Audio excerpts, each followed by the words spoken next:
ಎಲ್ಲರಿಗೂ ನಮಸ್ಕಾರ, welcome to my channel. ಇವತ್ತಿನ ವಿಡಿಯೋದಲ್ಲಿ ನಾವು ನಮ್ಮ ಕಡೆ ಹುಳಿ ಪುಡಿ ಅಂತ ಮಾಡ್ಕೊಳ್ತೀವಿ. ಅದನ್ನ ಯಾವುದರಿಂದ ಮಾಡ್ಕೋತೀವಿ ಮತ್ತು ಹೇಗೆ ಮಾಡ್ಕೋತೀವಿ ಅನ್ನೋದನ್ನು ನಿಮ್ಮ ಜೊತೆ ಶೇರ್ ಮಾಡ್ಕೊತಾ ಇದ್ದೀನಿ. ಹಾಗೆ ಅದರ ಜೊತೆಗೆ ಕೊಬ್ಬರಿ ಎಣ್ಣೆನ ಯಾವ ರೀತಿಯಾಗಿ ಮಾಡ್ಕೊಳ್ತೀವಿ ವರ್ಷಾನುಗಟ್ಟಲೆ ಸ್ಟೋರ್ ಮಾಡ್ಕೊಳ್ಳೋದಕ್ಕೆ ಅನ್ನೋದನ್ನು ನಿಮ್ಮ ಜೊತೆ ಶೇರ್ ಮಾಡ್ಕೊತಾ ಇದ್ದೀನಿ. ಅವೆರಡರ ಜೊತೆಗೆ ಇವತ್ತೊಂದು ತುಂಬಾ ರುಚಿಕರವಾಗಿರುವಂತಹ ಸೊಪ್ಪಿನ ಸಾರು ರೆಸಿಪಿನ ನಿಮ್ಮ ಜೊತೆ ಹಂಚ್ಕೊಳ್ತಾ ಇದ್ದೀನಿ. ವಿಡಿಯೋನ ಪೂರ್ತಿಯಾಗಿ ನೋಡಿ. ಇನ್ ಕೇಸ್ ವಿಡಿಯೋನಾದರೂ ಇಷ್ಟ ಆಗಿದ್ದರೆ ಪ್ಲೀಸ್ ಒಂದು ಲೈಕ್ ಕೊಡಿ, ಹಾಗೆ ನನ್ನ ಚಾನೆಲ್ನ ಸಬ್ಸ್ಕ್ರೈಬ್ ಮಾಡಿಕೊಂಡು ಸಪೋರ್ಟ್ ಮಾಡಿ ಅಂತ ಕೇಳ್ಕೊತೀನಿ. ಮೊದಲನೇದಾಗಿ ಹುಳಿ, ನಮ್ಮ ಕಡೆ ಇದನ್ನ ವಾಟೆಕಾಯಿ ಅಂತ ಕರಿತೀವಿ. ಆಲ್ಮೋಸ್ಟ್ ಎಲ್ಲ ಕಡೆನೂ ಸಿಗುತ್ತೆ, ಅಂದರೆ ಮಲೆನಾಡು ಕರಾವಳಿ ಕಡೆ ಎಲ್ಲ ಸಿಗುತ್ತೆ. ಇದು ಈ ಥರ ಇರುತ್ತೆ ಕಾಯಿ. ಇದು ಸುಮಾರು ಮೇ ಅಥವಾ ಏಪ್ರಿಲ್ ಮೇ ಟೈಮಲ್ಲಿ ಚೆನ್ನಾಗಿ ಬೆಳೆಯುತ್ತೆ. ಅಂಥ ಟೈಮಲ್ಲಿ ಇದನ್ನ ಕೊಯ್ಕೊಂಡು ಬರ್ತೀವಿ. ಕೊಯ್ದು ಇದನ್ನು ಸ್ವಲ್ಪ ನೀರಲ್ಲಿ ಹಾಕಿಟ್ಕೊಂಡು ಈ ರೀತಿಯಾಗಿ ಕಟ್ ಮಾಡ್ಕೊಳ್ಳೋದು. ಸ್ವಲ್ಪ ತಿಳುವಾಗಿಯೇ ಕಟ್ ಮಾಡಿಕೊಂಡ್ರೆ ಬೇಗ ಒಣಗುತ್ತೆ ಅಂತ ಈ ರೀತಿಯಾಗಿ ತಿಳುವಾಗಿ ಕಟ್ ಮಾಡ್ಕೊಳ್ತೀವಿ. ಒಳಗಡೆ ಅದು ಗುಂಜು ಥರ ಇರುತ್ತೆ, ಅದನ್ನ ತೆಗೆದು ನೋಡಿ ಈ ರೀತಿಯಾಗಿ ತಿಳುವಾಗಿ ಕಟ್ ಮಾಡ್ಕೋಬೇಕು. ಈ ಥರ ಕಟ್ ಮಾಡ್ಕೊಳ್ತಾ ಇದ್ದೀವಿ. ಇದನ್ನು ಈಗ ಒಂದು ವಾರದ ತನಕನೂ ಒಣಗಿಸ್ಕೋಬೇಕು. ನಾನು ಇದನ್ನ ರೆಡಿ ಮಾಡಿ ಸುಮಾರು ದಿವಸ ಆಗಿತ್ತು ಇದರ ವಿಡಿಯೋ ಮಾಡಿ. ಇದರ ಪ್ರೊಸೆಸ್ ಒಂದೇ ದಿವಸನೇ ಮುಗಿಯೋದಿಲ್ಲ. ಒಂದು ದಿವಸ ಕಟ್ ಮಾಡಿ ಎಲ್ಲನೂ ಕೂಡ ಕಟ್ ಮಾಡಿ ಇಟ್ಟರೆ ನೆಕ್ಸ್ಟ್ ಡೇ ಒಣಗಿಸ್ಕೊಳ್ಳೋದು. ಒಣಗೋದು ಎಷ್ಟು ದಿವಸ ಆಗುತ್ತೆ ಅಂದರೆ ಸುಮಾರು ಒಂದು ವಾರ ತನಕನೂ ಆಗುತ್ತೆ. ಅಲ್ಲಿ ತನಕನೂ ಒಣಗಿಸ್ಕೋಬೇಕು. ಅದನ್ನ ಒಂದೊಂದೇ ಕ್ಲಿಪ್ ಹಾಕೋದಕ್ಕಿಂತ ಈ ರೀತಿಯಾಗಿ ಎಲ್ಲನೂ ಒಟ್ಟಿಗೆ ಹಾಕೋಣ ಅಂತ ಈ ಥರ ಮಾಡಿ ಒಂದೇ ಸರಿ ಇದ್ರ ವಿಡಿಯೋನ ಮಾಡ್ತಾಯಿದ್ದೀನಿ. ನೋಡಿ, ಆಲ್ಮೋಸ್ಟ್ ತುಂಬ ಜಾಸ್ತಿ ಬಿಸಿಲಿದ್ರೆ ಒಂದು ವಾರಕ್ಕೆಲ್ಲ ಒಣಗಿಬಿಡುತ್ತೆ. ಕ್ರಿಸ್ಪಿ ಆಗೋ ತನಕ ಒಣಗಿಸ್ಕೋಬೇಕು. ಕೈಯಲ್ಲಿ ಮುಟ್ಟಿದ್ರೆ ಪಟ್ ಅಂತ ಹೊಡಿಬೇಕು, ಅಲ್ಲಿ ತನಕನೂ ಒಣಗಿಸ್ಕೋಬೇಕು. ಸ್ವಲ್ಪ ಕೆಂಪು ಮುರುಗುಲು ಅಥವಾ ಪುನರ್ಪುಳಿ ಅಂತ ಹೇಳ್ತೀವಲ್ಲ, ಅದು ಕೂಡ ಆಗಿತ್ತು. ಅದನ್ನು ಕೂಡ ಕಟ್ ಮಾಡಿ ಒಣಗಿಸ್ಕೊಳ್ತಾ ಇದ್ದೀನಿ. ಪುನರ್ಪುಳಿನ ಒಣಗಿಸಿ ಹಾಗೇ ಸ್ಟೋರ್ ಮಾಡ್ಕೊಳ್ಳೋದು. ಈ ವಾಟೆ ಹುಳಿ ಮಾತ್ರ ಪೌಡರ್ ಮಾಡ್ಕೊಳ್ತೀವಿ. ವಾಟೆ ಹುಳಿನೂ ಕೂಡ ಅಷ್ಟೇ ಸ್ವಲ್ಪ ಹಾಗೇ ಇಟ್ಕೊಳ್ತೀವಿ. ಅಂದರೆ ಫಿಶ್ ಸಾಂಬಾರಿಗೆಲ್ಲ ಹಾಕೋದಕ್ಕೆ ತುಂಬಾ ಚೆನ್ನಾಗಿರುತ್ತೆ. ಮಳೆಗಾಲದಲ್ಲಿ ಹಾಗೇನೂ ಅದನ್ನ ಸಾಂಬಾರು ಮಾಡ್ಕೊಳ್ಬೋದು, ತುಂಬಾ ಸಖತ್ತಾಗಿರುತ್ತೆ. ಸ್ವಲ್ಪ ಮಾತ್ರನೇ ಈ ರೀತಿಯಾಗಿ ಪುಡಿ ಮಾಡಿಟ್ಕೊತೀವಿ. ಇದನ್ನ ಇವತ್ತು ಪುಡಿ ಮಾಡಿಸ್ಕೊಂಡು ಬಂದಿದ್ರು. ಅದಕ್ಕೆ ಸ್ವಲ್ಪ ಉಪ್ಪನ್ನು ಹಾಕಿ ಬಿಸಿಲಲ್ಲಿ ಒಣಗಿಸ್ಕೋಬೇಕು. ಒಂದು ದಿವಸ ಪೂರ್ತಿಯಾಗಿ ಬಿಸಿಲಲ್ಲಿ ಒಣಗಿಸ್ಕೊಂಡು ಪೂರ್ತಿಯಾಗಿ ಆರಿದ ಮೇಲೆ, ಅಂದರೆ ತಣ್ಣಗಾದ್ಮೇಲೆ ಈ ರೀತಿಯಾಗಿ ಡಬ್ಬದಲ್ಲಿ ಸ್ಟೋರ್ ಮಾಡ್ಕೋಬೇಕು. ಇವತ್ತು ಖಾರದ ಪುಡಿನೂ ಕೂಡ ಮಾಡಿಸ್ಕೊಂಡು ಬಂದಿದ್ರು. ಅದೆಲ್ಲನೂ ಕೂಡ ಇವತ್ತು ಈ ರೀತಿಯಾಗಿ ಡಬ್ಬದಲ್ಲಿ ಸ್ಟೋರ್ ಮಾಡ್ಕೊಳ್ತಾ ಇದ್ದೀನಿ.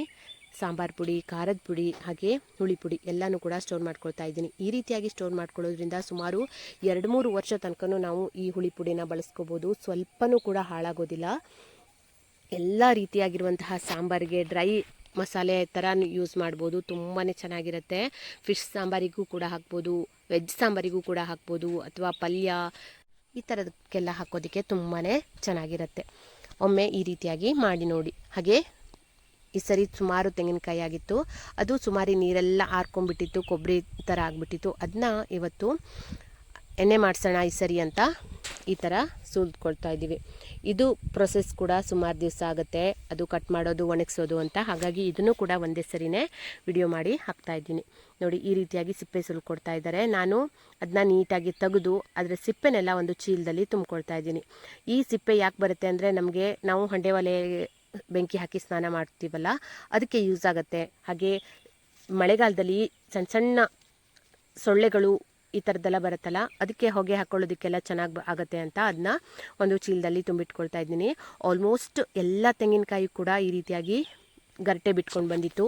ಅದನ್ನು ಈ ಥರ ಮಾಡಿ ಕಟ್ ಮಾಡಿ ಹಾಕ್ಕೊಳ್ತಾ ಇದ್ದೀನಿ. ಈ ಥರ ಮಾಡಿ ಕಟ್ ಮಾಡಿಕೊಂಡ್ರೆ ಬೇಗ ಒಣಗುತ್ತೆ ಅಂತ ಈ ರೀತಿಯಾಗಿ ಕಟ್ ಮಾಡಿ ಒಣಗಿಸ್ಕೊಳ್ತಾ ಇದ್ದೀನಿ. ಇದು ಸುಮಾರು ಒಂದು ವಾರ ತನಕನೂ ಒಣಗಬೇಕು. ಹಾಗೆ ಸ್ವಲ್ಪ ಗರಟೆ ಬಿಟ್ಕೊಂಡು ಬರದೇ ಇರೋದು ಕೂಡ ಇತ್ತು, ಅದನ್ನು ಕೂಡ ಕಟ್ ಮಾಡಿ ಹಾಕ್ಕೊಂಡಿದ್ದೀವಿ. ಅದು ಒಂದು 4 ದಿವಸಕ್ಕೆಲ್ಲ ಗರಟೆ ಬಿಟ್ಕೊಂಡು ಬರುತ್ತೆ. ಅದು ಚೆನ್ನಾಗಿ ಒಣಗಿದ್ಮೇಲೆ ತೆಗೆದು ಈ ರೀತಿಯಾಗಿ ಕಟ್ ಮಾಡಿ ಹಾಕಿ ಒಣಗಿಸಿ ಅದನ್ನು ಈ ರೀತಿಯಾಗಿ ಎಣ್ಣೆ ಮಾಡಿಸ್ಕೊಂಡು ಬಂದರೆ ಆಯಿತು.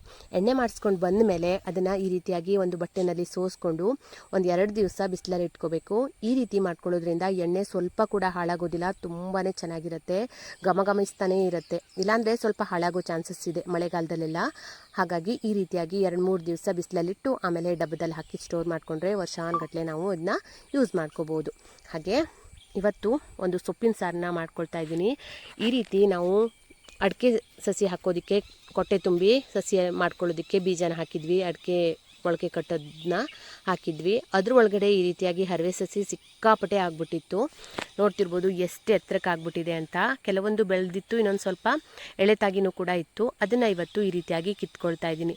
ಅಡಿಕೆ ಸಸಿ ಇನ್ನೂ ಮೊಳಕೆ ಸರಿಯಾಗಿ ಬಂದಿರಲಿಲ್ಲ, ಆದರೆ ಈ ಸೊಪ್ಪು ಮಾತ್ರ ಸಿಕ್ಕಾಪಟ್ಟೆ ಬಂದುಬಿಟ್ಟಿತ್ತು.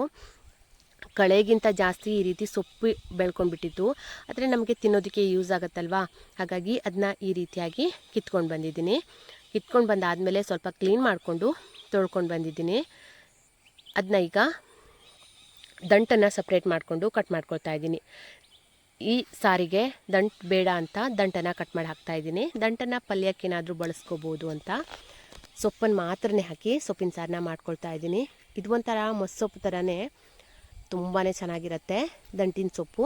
ಅದನ್ನು ಈಗ ಒಂದು ಕುಕ್ಕರಲ್ಲಿ ಹಾಕಿ ಒಂದು 3ರಿಂದ 4 ಟೇಬಲ್ ಸ್ಪೂನ್ ಆಗುವಷ್ಟು ತೊಗರಿಬೇಳೆನ ಚೆನ್ನಾಗಿ ತೊಳೆದು ನೆನೆಸಿ ಇಟ್ಕೊಂಡಿದ್ದೆ, ಅದನ್ನು ಕೂಡ ಸೇರಿಸ್ಕೊಳ್ತಾ ಇದ್ದೀನಿ.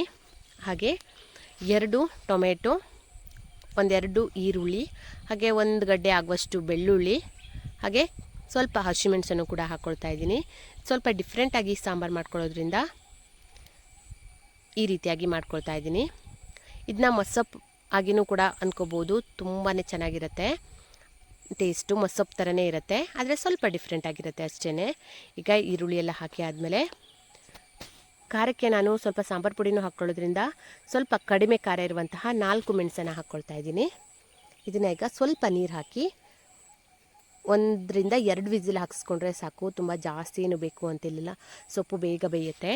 ರುಚಿಗೆ ಸ್ವಲ್ಪ ಉಪ್ಪು ಹಾಕಿ ಬೇಯಿಸ್ಕೊಂಡಿದ್ದೀನಿ. ಅಂದರೆ ನಾನು ತೊಗರಿಬೇಳೆನ ನೆನೆಸಿಟ್ಕೊಂಡಿರೋದ್ರಿಂದ ಉಪ್ಪು ಹಾಕ್ಕೊಂಡಿದ್ದೀನಿ. ತೊಗರಿಬೇಳೆ ನೆನೆಸಿಲ್ಲ ಅಂದರೆ ಉಪ್ಪು ಹಾಕಿದ್ರೆ ಬೇಗ ಬೇಯಲ್ಲ. ನೋಡಿ ಇದೀಗ ಬೆಂದಿದೆ, ಬರೀ ಒಂದೇ ಒಂದು ವಿಸಿಲ್ ಹಾಕ್ಸ್ಕೊಂಡಿದ್ದೀನಿ. ಇದನ್ನು ಈಗ ಚೆನ್ನಾಗಿ ಒಂದ್ಸರಿ ಮಿಕ್ಸ್ ಮಾಡ್ಕೋಬೇಕು. ನೋಡಿ ಈ ರೀತಿಯಾಗಿ ಮಿಕ್ಸ್ ಮಾಡ್ಕೊಳ್ತಾ ಇದ್ದೀನಿ. ಸ್ವಲ್ಪ ಸ್ಮ್ಯಾಶ್ ಕೂಡ ಮಾಡ್ಕೊಳ್ಬೇಕು. ಇದು ಪಾತ್ರೆ ಚಿಕ್ಕದಾಗುತ್ತೆ ಅಂತ ನಾನು ಇದನ್ನ ಬೇರೆ ಪಾತ್ರೆಯಲ್ಲಿ ಹಾಕ್ಕೊಳ್ತಾ ಇದ್ದೀನಿ. ಬೇರೆ ಪಾತ್ರೆಯಲ್ಲಿ ಹಾಕಿ ಆದಮೇಲೆ ನೋಡಿ ಈ ರೀತಿಯಾಗಿ ಒಂದು ಸ್ಮ್ಯಾಶರಿಂದ ಚೆನ್ನಾಗಿ ಸ್ಮ್ಯಾಶ್ ಮಾಡ್ಕೋಬೇಕು. ನೋಡಿ ಹೀಗೆ ಈ ಥರ ಸೊಪ್ಪು ಥರನೇ ಇರಬೇಕು, ಮಿಕ್ಸಿಲೆಲ್ಲ ಹಾಕಬಾರ್ದು, ಅಷ್ಟೊಂದು ಚೆನ್ನಾಗಿರಲ್ಲ. ನೋಡಿ ಈ ರೀತಿಯಾಗಿ ಚೆನ್ನಾಗಿ ಸ್ಮ್ಯಾಶ್ ಮಾಡ್ಕೊಳ್ತಾ ಇದ್ದೀನಿ. ಈ ಸಾರು ತುಂಬಾ ರುಚಿಯಾಗಿರುತ್ತೆ. ಈ ಥರ ಚೆನ್ನಾಗಿ ಮಿಕ್ಸ್ ಮಾಡ್ಕೊಳ್ತಾ ಇದ್ದೀನಿ. ನೋಡಿ ಹೀಗೆ ಸೊಪ್ಪು ಬಾಯಿಗೆ ಸಿಗಬೇಕು, ಇದು ಒಂದೊಂದು ಸ್ವಲ್ಪ ಹಾಗಿದ್ರೆ ಮಾತ್ರ ಚೆನ್ನಾಗಿರುತ್ತೆ. ಮಿಕ್ಸಿಲೆಲ್ಲ ಹಾಕ್ಕೊಂಡ್ಬಿಟ್ರೆ ತುಂಬ ನುಣ್ಣಗಾಗ್ಬಿಡುತ್ತೆ, ಚೆನ್ನಾಗಿ ಅನಿಸೋದಿಲ್ಲ. ನೋಡಿ ಈಗ ಸ್ಮ್ಯಾಶ್ ಮಾಡ್ಕೊಂಡಿದ್ದೀನಿ, ಇಷ್ಟ ಆದರೆ ಸಾಕು. ಇದಕ್ಕೆ ಈಗ ನಾನು ಸಾಂಬಾರು ಪುಡಿ ಹಾಕ್ಕೊಳ್ತಾ ಇದ್ದೀನಿ. ಖಾರಕ್ಕೆ ಎಷ್ಟು ಬೇಕು ಅಂತ ನೋಡಿಕೊಂಡು ಮನೆಯಲ್ಲೇ ಮಾಡಿರುವಂತಹ ಸಾಂಬಾರು ಪುಡಿನೂ ಕೂಡ ಹಾಕ್ಕೊಳ್ತಾ ಇದ್ದೀನಿ. ನಾನು ಸಾಂಬಾರು ಪುಡಿ ರೆಸಿಪಿನ ಆಲ್ರೆಡಿ ಶೇರ್ ಮಾಡಿದ್ದೀನಿ. ಸಾಂಬಾರು ಪುಡಿ ಹಾಕಿದ್ಮೇಲೆ 1-2 ಟೀ ಸ್ಪೂನ್ ಆಗುವಷ್ಟು ಹಸಿ ತೆಂಗಿನ ತುರಿನ ಹಾಕ್ಕೊಳ್ತಾ ಇದ್ದೀನಿ. ಇವೆಷ್ಟು ಹಾಕಿದ್ಮೇಲೆ ಚೆನ್ನಾಗಿ ಒಂದ್ಸರಿ ಮಿಕ್ಸ್ ಮಾಡ್ಕೊಳ್ಬೇಕು. ಉಪ್ಪನ್ನು ನೋಡಿಕೊಂಡು ಹಾಕ್ಕೊಳ್ಬೇಕು, ಯಾಕೆಂದರೆ ಮೊದಲೇ ನಾವು ಬೇಯಿಸೋದಕ್ಕೆ ಉಪ್ಪು ಹಾಕಿರೋದ್ರಿಂದ ಇವಾಗ ನೋಡಿಕೊಂಡು ಹಾಕ್ಕೊಳ್ಬೇಕಾಗತ್ತೆ. ನಾನು ಇವಾಗೇನು ಉಪ್ಪು ಹಾಕ್ಕೊಂಡಿಲ್ಲ, ಹಾಗೇ ಕುದಿಸ್ಕೊಳ್ತಾ ಇದ್ದೀನಿ, ಯಾಕೆಂದರೆ ಉಪ್ಪು ಕರೆಕ್ಟಾಗಿ ಆಗಿದೆ ಅಂತ. ಅಷ್ಟರಲ್ಲಿ ಮುದ್ದೆ ಕೂಡ ರೆಡಿ ಮಾಡ್ಕೊಂಡಿದ್ದೀನಿ. ಈ ಸಾರು ಮುದ್ದೆಗಂತೂ ಬೆಸ್ಟ್ ಅಂದರೆ ಬೆಸ್ಟ್ ಕಾಂಬಿನೇಷನ್ ಅಂತಲೇ ಹೇಳ್ಬೋದು. ಬರೀ ಮುದ್ದೆಗಷ್ಟೇ ಅಲ್ಲ, ದೋಸೆ, ಚಪಾತಿ, ಅನ್ನ ಜೊತೆಗೂ ಕೂಡ ತುಂಬಾ ಸಖತ್ತಾಗಿರುತ್ತೆ. ಇದು ಈಗ ಚೆನ್ನಾಗಿ ಕುದ್ದಿದೆ. ನೋಡಿ ಈ ರೀತಿಯಾಗಿ ಚೆನ್ನಾಗಿ ಕುದಿಬೇಕು, ಇಷ್ಟ ಆದರೆ ಸಾಕು, ತುಂಬಾ ಸಖತ್ತಾಗಿರುತ್ತೆ. ಸ್ವಲ್ಪ ಕೂಡ ಆಯಿಲ್ ಏನು ಬಳಸ್ದೇ ಈ ಸಾಂಬಾರನ್ನ ಮಾಡ್ಕೊಂಡಿದ್ದೀನಿ. ತುಂಬಾ ಸಖತ್ತಾಗಿರುತ್ತೆ. ಬೇಕು ಅಂತ ಅನಿಸಿದ್ರೆ ನೀವು ಒಗ್ಗರಣೆ ಕೂಡ ಹಾಕ್ಕೊಳ್ಬೋದು. ತುಪ್ಪದ ಒಗ್ಗರಣೆ ಹಾಕಿದ್ರೆ ತುಂಬಾ ಚೆನ್ನಾಗಿರುತ್ತೆ. ಒಗ್ಗರಣೆ ಹಾಕದೇ ಇದ್ದರೂ ಕೂಡ ಈ ರೀತಿಯಾಗಿ ಸಾಂಬಾರು ಮಾಡಿಕೊಂಡ್ರೆ ಸಖತ್ತಂದರೆ ಸಖತ್ತಾಗಿರುತ್ತೆ. ಬಿಸಿ ಬಿಸಿ ಮುದ್ದೆ ಜೊತೆಗಂತೂ ಸಿಕ್ಕಾಪಟ್ಟೆ ಚೆನ್ನಾಗಿರುತ್ತೆ. ಒಮ್ಮೆ ಟ್ರೈ ಮಾಡಿ ಹೇಗೆ ಬಂತು ಅಂತ ಕಮೆಂಟ್ ಮಾಡಿ ತಿಳಿಸಿ. ಹಾಗೆ ಇದಾಗಿತ್ತು ಇವತ್ತಿನ ವಿಡಿಯೋ. ಈ ವಿಡಿಯೋ ನಿಮಗೆ ಸ್ವಲ್ಪನಾದರೂ ಇಷ್ಟ ಆಗಿದ್ದರೆ, ಯೂಸ್ಫುಲ್ ಅಂತ ಅನಿಸಿದ್ರೆ ಪ್ಲೀಸ್ ಒಂದು ಲೈಕ್ ಕೊಡಿ. ಹಾಗೆ ನಿಮ್ಮ ಫ್ರೆಂಡ್ಸ್ ಆ್ಯಂಡ್ ಫ್ಯಾಮಿಲಿಗೆಲ್ಲ ಶೇರ್ ಮಾಡ್ಕೊಳ್ಳಿ. ಹಾಗೆ ಯಾರೆಲ್ಲ ಮೊದಲನೇ ಸರಿ ನನ್ನ ವಿಡಿಯೋನ ನೋಡ್ತಾ ಇದ್ದೀರಾ, ಪ್ಲೀಸ್ ಸಬ್ಸ್ಕ್ರೈಬ್ ಮಾಡ್ಕೊಳ್ಳಿ. ಹಾಗೆ ಪಕ್ಕದಲ್ಲಿರುವಂತಹ ಬೆಲ್ ಐಕಾನ್ನ ಕ್ಲಿಕ್ ಮಾಡಿ. Thank you.